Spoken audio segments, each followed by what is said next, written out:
Le sentiment d'insuffisance personnelle peut surgir de diverses sources, qu'il s'agisse de critiques passées, de comparaisons avec les autres, ou même de normes sociales irréalistes. Ce sentiment d'insuffisance peut nous amener à adopter des comportements de dissimulation et de protection dans le but de cacher nos faiblesses perçues et de nous protéger du rejet. Dans notre quête constante de perfection et d'acceptation, nous sommes souvent tentés de dissimuler nos faiblesses, de craindre de montrer notre véritable moi. Mais ce courage de se montrer vulnérable est en réalité une source de force inestimable. Explorons ensemble la puissance de l'authenticité et de la vulnérabilité, et découvrons comment embrasser nos faiblesses peut nous rendre plus forts, plus charismatiques et plus connectés à notre humanité. Lorsque nous ressentons un sentiment d'insuffisance, notre instinct naturel peut être de dissimuler nos vrais sentiments et besoins, craignant que les autres ne nous jugent ou ne nous rejettent si nous nous montrons vulnérables. Nous pouvons alors adopter des comportements de protection tels que le mensonge, la mise en avant exagérée de nos réussites, ou encore la minimisation de nos besoins pour éviter toute confrontation ou déception. Cependant, reconnaître ces signaux d'alerte est le premier pas vers la croissance personnelle. En prenant conscience de nos propres insécurités et en les acceptant comme faisant partie intégrante de notre expérience humaine, nous pouvons commencer à les traiter avec sagesse et résilience. Plutôt que de les cacher ou de les nier, nous pouvons les explorer et les comprendre, ce qui nous permettra de les surmonter et de cultiver notre authenticité. Mentir pour ne pas perdre la face. Avez-vous déjà exagéré vos réussites ou minimisé vos échecs par peur du jugement des autres? Avez-vous déjà feint l'indifférence ou l'humour pour dissimuler vos véritables craintes ou insécurités? Avez-vous déjà modifié votre comportement ou vos opinions pour vous conformer aux attentes des autres, même si cela allait à l'encontre de vos convictions profondes? Dans notre vie quotidienne, nous sommes souvent confrontés à des situations où nous ressentons le besoin de préserver notre image ou notre réputation. L'idée de perdre la face, de paraître moins compétent, moins intelligent ou moins capable, peut nous amener à adopter des comportements qui ne reflètent pas toujours qui nous sommes vraiment. Par exemple, lorsque nous ne pouvons pas répondre à une question lors d'une réunion importante, il est tentant de dissimuler notre ignorance plutôt que d'admettre que nous ne savons pas. Cependant, cette dissimulation peut nous éloigner de notre authenticité et nuire à nos relations avec les autres. En mentant, nous compromettons notre intégrité et notre capacité à nous connecter authentiquement avec les autres. Nous construisons des barrières qui nous empêchent d'être pleinement compris et acceptés pour qui nous sommes vraiment. De plus, le mensonge crée un cercle vicieux où nous devons continuer à mentir pour maintenir notre façade, ce qui peut finalement nous éloigner davantage de nos proches et de nos valeurs fondamentales. Il est essentiel de se demander quelles sont les situations où vous avez peur de perdre la face. Se tromper publiquement lors d'une présentation ou d'une réunion. Être critiqué ou corrigé en public. Être incapable de réaliser une tâche ou un projet devant les autres. Être confronté à un échec professionnel ou personnel devant ses pairs. Ou recevoir des commentaires négatifs ou des critiques sur son travail ou son apparence en présence d'autres personnes. Toutes ces situations qui pourraient exposer notre vulnérabilité nous donnent l'impression erronée de courir le risque d'être perçus comme faibles. Alors, nous avons appris à dissimuler nos craintes, nos doutes et nos insécurités pour préserver notre image de force et de compétence. Pourtant, il est important de reconnaître que la vulnérabilité peut être une solution précieuse dans de nombreuses situations. Lorsque nous faisons face à des moments où nous pourrions perdre la face, être vulnérable peut être libérateur. Au lieu de cacher nos faiblesses, oser les partager peut renforcer nos liens avec les autres et favoriser un sentiment d'authenticité. Admettre nos limites et nos incertitudes peut nous rendre plus humbles, plus accessibles et plus proches des autres. Car, en étant vulnérables, nous montrons aux autres que nous sommes authentiques et ouverts à la connexion émotionnelle. Ainsi, plutôt que de craindre le rejet, nous permettons aux autres de nous connaître réellement. avec nos forces, mais aussi nos vulnérabilités. Cette transparence peut créer des relations plus profondes et plus significatives, basées sur la confiance et le respect mutuel. Se valoriser et se mettre constamment en avant. Le besoin constant de se valoriser et de se mettre en avant peut être une réaction naturelle à un sentiment d'insécurité profonde. Lorsque nous manquons de confiance en nous-mêmes, nous avons tendance à chercher la validation et l'approbation des autres pour combler ce vide intérieur. Cela peut se traduire par un comportement excessivement compétitif, une tendance à se vanter ou à se comparer constamment aux autres. Pourtant, chercher notre valeur intrinsèque plutôt que de la rechercher à l'extérieur est essentiel pour cultiver une véritable confiance en soi. Cela implique de reconnaître nos qualités uniques, nos forces et nos talents, indépendamment de ce que les autres peuvent penser de nous. En se concentrant sur notre propre estime et en développant un sentiment de valeur personnelle, nous devenons moins dépendants de la reconnaissance externe pour nous sentir bien dans notre peau.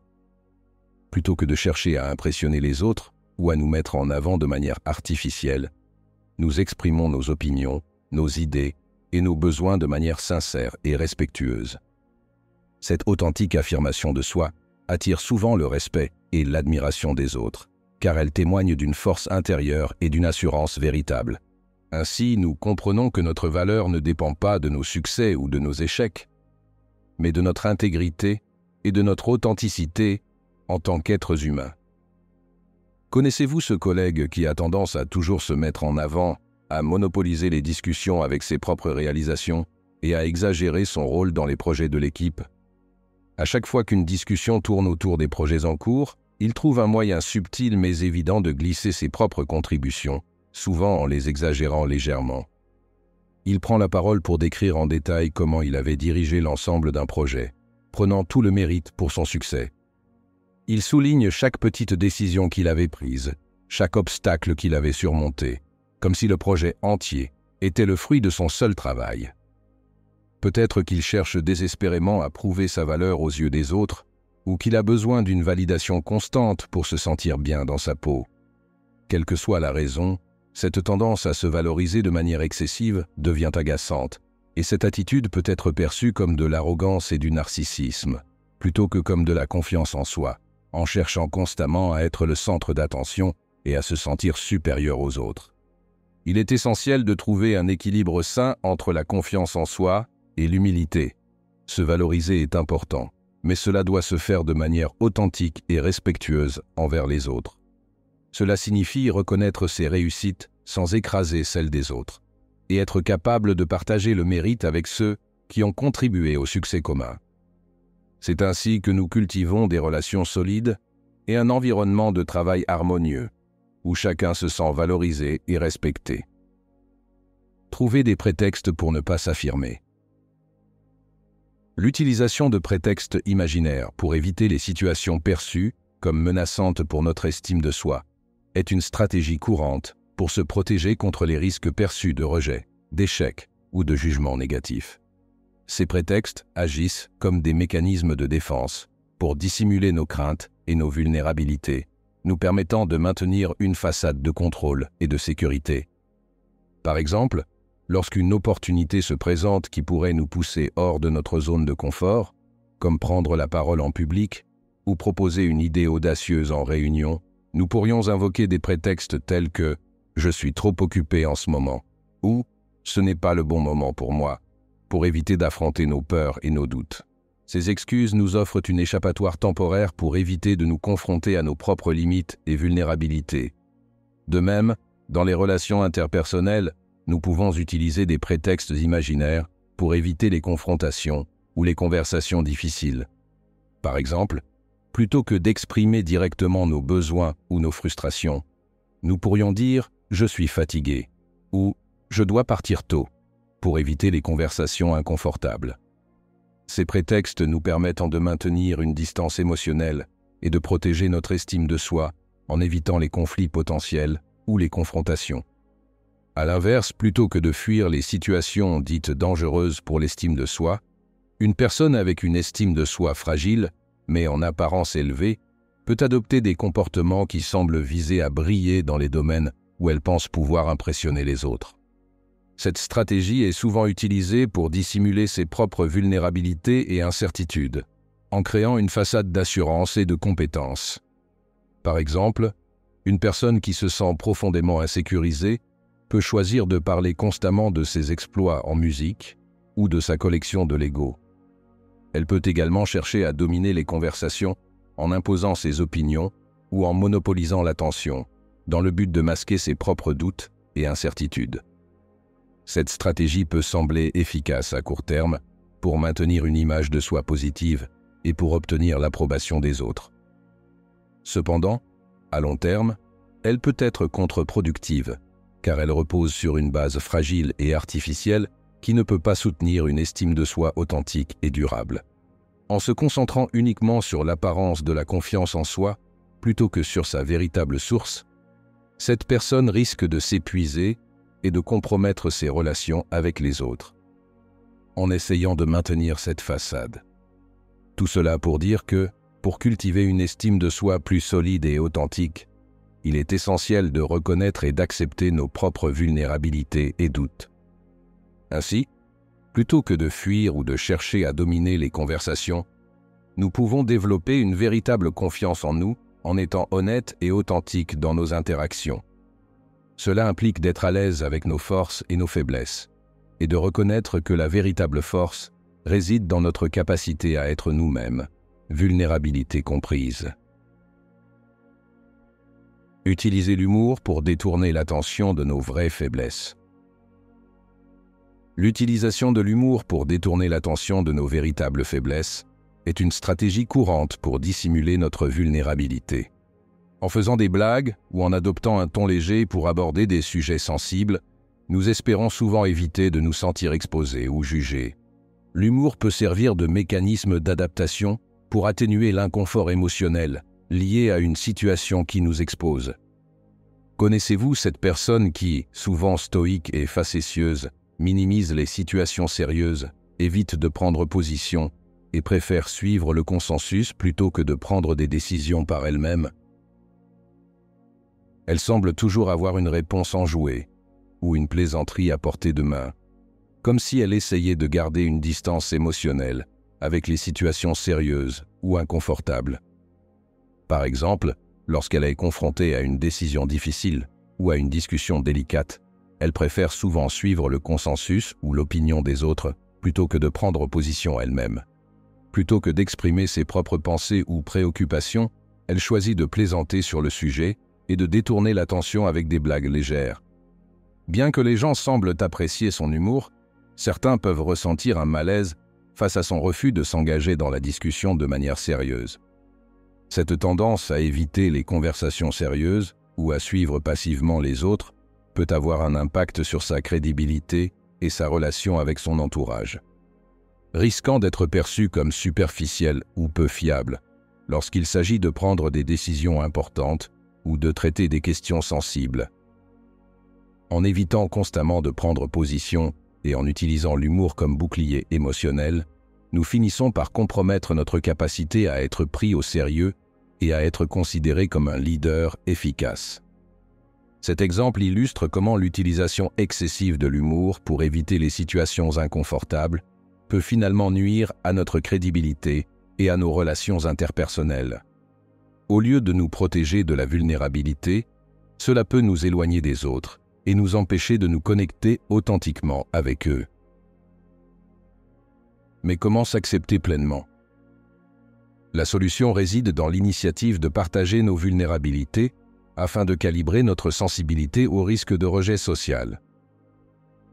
Prendre l'initiative de dévoiler nos faiblesses est une étape essentielle pour étalonner notre détecteur de risque de rejet social. En exprimant ouvertement nos vulnérabilités, nous nous offrons la possibilité de tester la réaction des autres et de mieux comprendre leur perception. Cela nous permet également de construire des relations plus authentiques, basées sur la confiance et le respect mutuel. En prenant le risque d'être vulnérables, nous nous donnons la chance de nous connecter plus profondément avec les autres et de cultiver des relations plus significatives. Voici quelques exemples concrets et des outils pratiques pour prendre l'initiative de dévoiler ses faiblesses. Partagez une expérience personnelle. Racontez une histoire de votre propre vie où vous avez dû surmonter une difficulté ou un défi, peut être un moyen puissant de montrer votre vulnérabilité. Par exemple, partagez comment vous avez géré un échec professionnel ou personnel et ce que vous en avez appris peut encourager les autres à faire de même. Demandez de l'aide. Reconnaître que vous avez besoin d'aide sur un sujet ou une tâche spécifique peut être une manière efficace de montrer votre vulnérabilité. Cela démontre que vous n'êtes pas parfait et que vous êtes ouvert aux contributions des autres. Exprimez vos sentiments. Osez exprimer vos émotions, même les plus difficiles, peut être une forme de vulnérabilité. Par exemple, dire à quelqu'un que vous vous sentez blessé ou anxieux dans une situation particulière montre votre authenticité et ouvre la voie à une communication plus profonde. Admettez vos erreurs.